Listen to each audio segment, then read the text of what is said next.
Good morning, ladies and gentlemen, and welcome to the show. Today is Thursday, the 21st of November, 2019. And, I want to remind you guys, people, they forget so quick. I shouldn't say forget so quick. It's a long time ago. The Great Depression. What America went through during the Great Depression. Now, we almost went into the Great Depression again in 2008. But you know who pulled us all out of that? China. China basically was like a guy that got 5 brand new credit cards with nothing on them. That's what they were like back in 2008. That's what China was like. And you know what they've done is they've maxed out all their credit cards now at this point. So what they did in 2008 to carry the whole world on their back and bring us out of the recession for like 10 years or 11 years is what they did. They did expenditures unbelievable.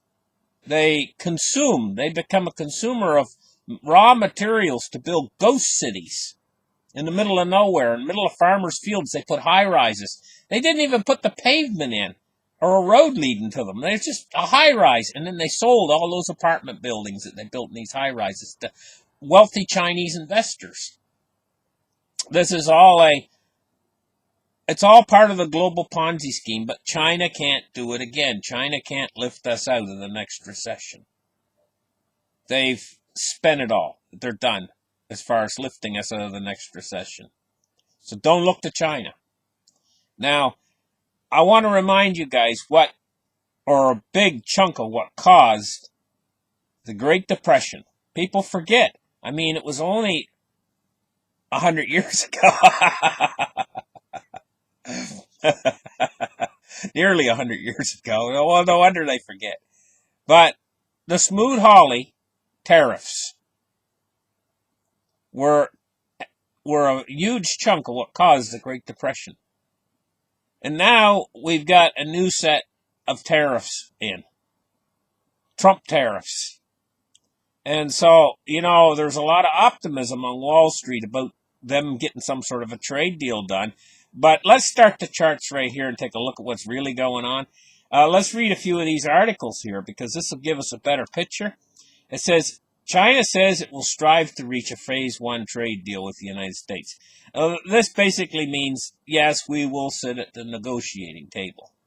It doesn't mean there is a trade deal. It just says that they will strive to reach a phase 1 trade deal with the United States. Doesn't mean that they're going to capitulate and do what the United States wants them to do. It just means that they're going to sit around the table and that they're going to basically go through the paces, U.S.-China trade deal inches ahead, shadowed by failure and risk. Britain runs up the biggest October budget deficit in 5 years. Well, that's not part of the trade deal, but that's a problem too. We're going to have to get into it in another show. Trade deal with Canada becomes U.S. impeachment football. China will strive to reach phase 1 trade deal. I already read that one. Phase 1 U.S.-China trade deal might be as good as it gets. In other words, they might agree to disagree. Oil dips as concerns of a delay in U.S.-China trade deal until next year. Trump may seek a wider China trade deal. China cautiously optimistic on deal.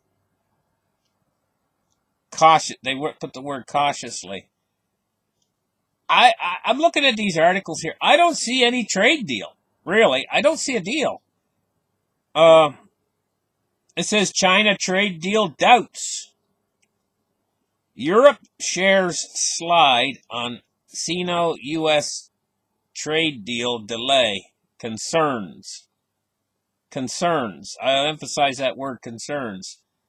Eurozone government bonds tread water amid doubts over U.S.-China trade deal. China says external rumors about the trade talks are not accurate. In other words, those rumors are that they got a deal.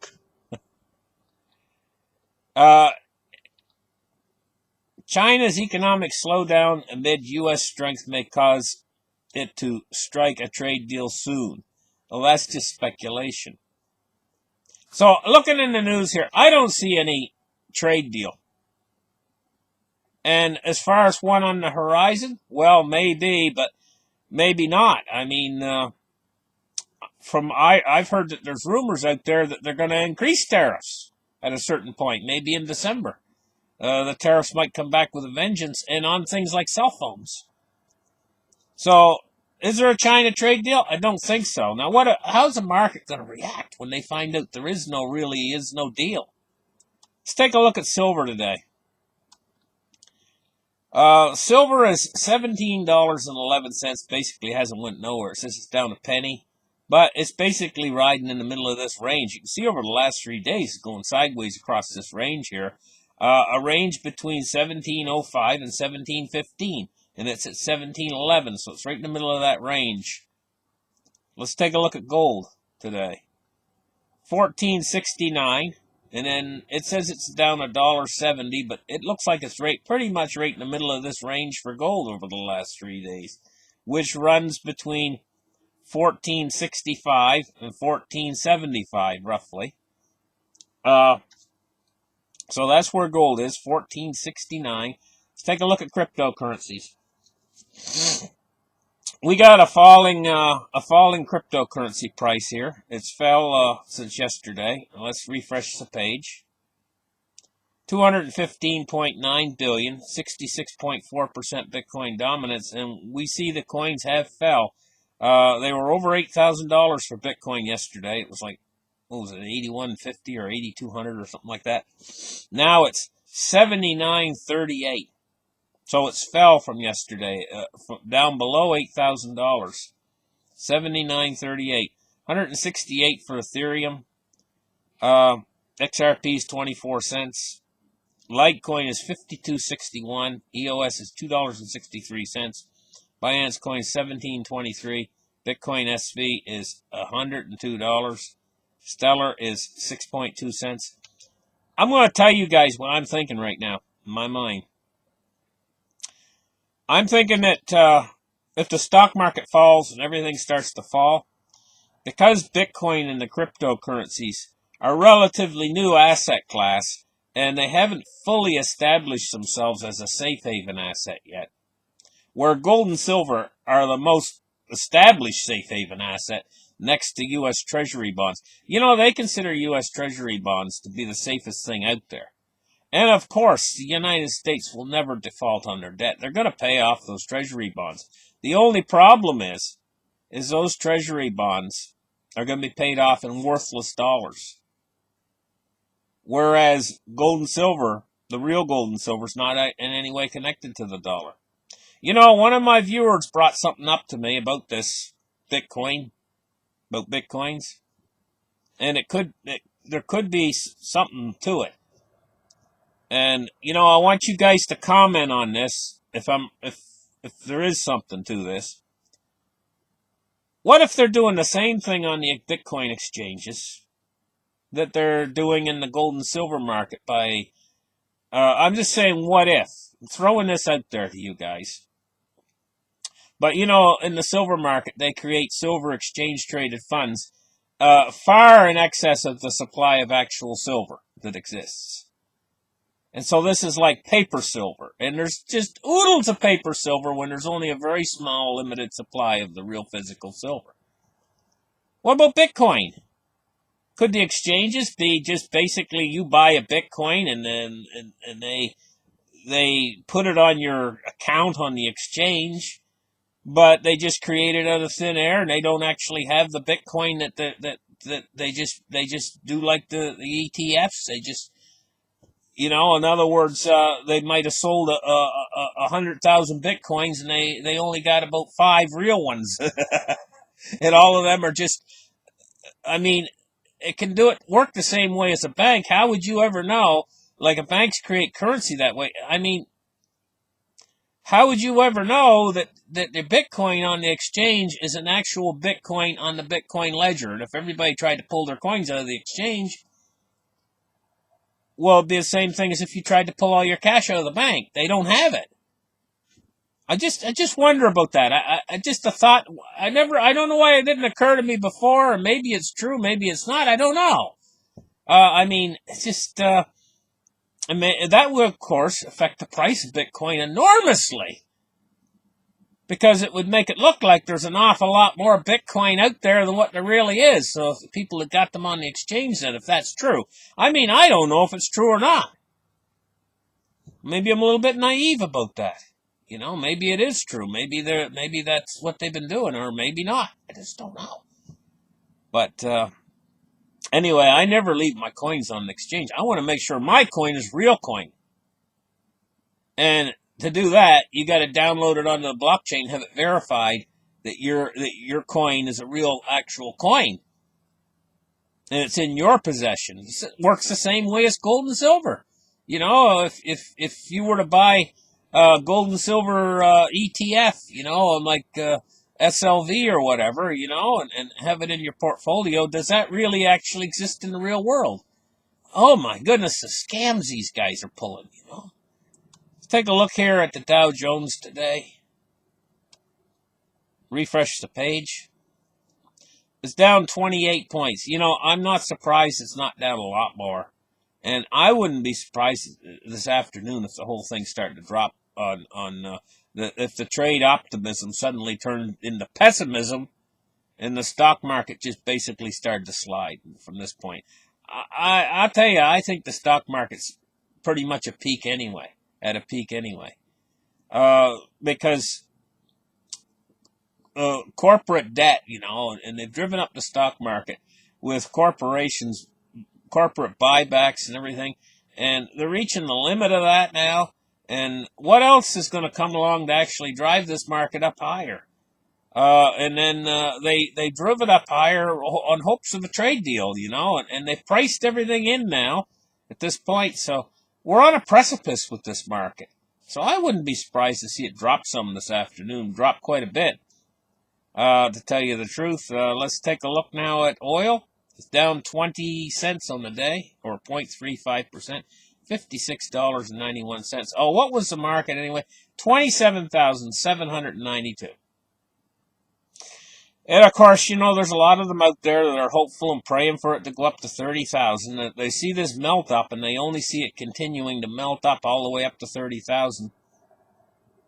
Yeah, I think the stock market is going to go past 30,000. But I think we're in for a fall in the stock market first. Before we have the stock market recover, they're going to have to come in, and they're going to have to basically go into the great print. The great print's coming. It's the only way out. Let me take a look here at U.S. Treasuries now today. And what we're looking at in Treasuries is Treasury yields are rising today. About 2.5 basis points. We're looking at a 10-year at 1.76, 30-year at 2.22, up 2.4 basis points. 7 years 1.69, it's up 2.8 basis points. So the long end of the yield curve, we got most all of them rising yields today on the Treasuries, with the exception of the 3-month, and it's fell just very small amount. Let's take a look at the dollar index today. And we're looking at 97.83 on the U.S. dollar index. It's basically been going sideways for ages now, the U.S. dollar index. So, thank you guys for listening to this episode of the show. I'll tell you kind of what I'm expecting, guys. I'm expecting that the stock market's going to fall into bed before the first quarter of 2020 ends. I'm expecting that the stock market is going to fall out of bed. And I'm expecting quite a big fall in the stock market. I think that's going to trigger a huge reaction from the world's central banks. And if you think what they're doing in the repo market is a lot, it pales in comparison to what they're ready to do. You know, they could still drop interest rates substantially, and I see negative rates coming. But then I'll tell you what I see. I don't see negative rates lasting that long. I see a massive in the bond market. And maybe I should do a chart and explain to you why, guys, my reasoning on that. Maybe I should make my own chart and explain to you my reasoning that I see us going into negative rates, but I don't see it lasting real long. And then I see an enormous surge in yields. And it's going to correspond, that enormous surge in yields is going to correspond to the realization, a realization by all the people out there that the central banks have lost control and of monetary policy. And then we're going to see it's going to these yields on treasuries are going to rise massively. So we're going to go from the negative yields on treasuries to a massive rise in yields on treasuries that's going to be higher than what we experienced during the Volcker. Do you remember back in those days when you could get 10% on your money? That's what we're going to see. And I'm going to do a show where I'm going to try to explain how that's going to happen. What's going to be the factors that's going to make that actually happen. I'm going to do a show on that. So listen, thank you guys for listening to this show, and we'll catch you guys in the very next episode. Bye-bye.